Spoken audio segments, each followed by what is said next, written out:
एक गांव में एक बहुत ही बुद्धिमान और ईमानदार व्यक्ति रहता था जिसका नाम सलमान था।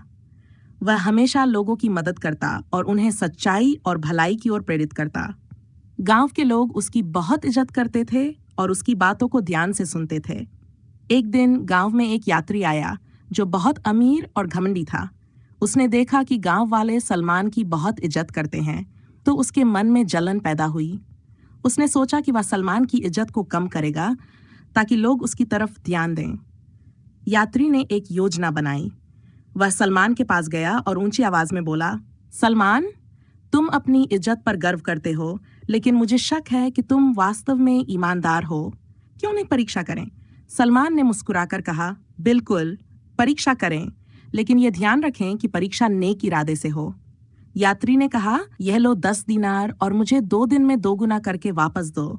अगर तुम ऐसा कर सको तो मैं मानूंगा कि तुम वाकई भरोसेमंद हो। सलमान ने दीनार ले लिए और यात्री को आश्वासन दिया कि वह उसकी शर्त पूरी करेगा। 2 दिन बीत गए।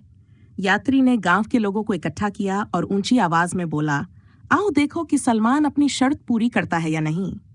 सलमान अपनी झोपड़ी से बाहर आया। उसके हाथ में एक थैला था।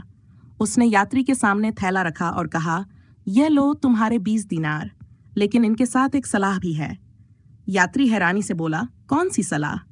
सलमान ने कहा, धन से इज्जत नहीं खरीदी जा सकती। इज्जत केवल भलाई, ईमानदारी और दूसरों के साथ अच्छे व्यवहार से मिलती है। तुमने मेरी ईमानदारी को परखना चाहा, लेकिन याद रखो कि असली इज्जत जलन और घमंड से नहीं मिलती। यात्री शर्मिंदा हुआ और बोला, सलमान, तुमने मुझे एक बड़ा सबक दिया।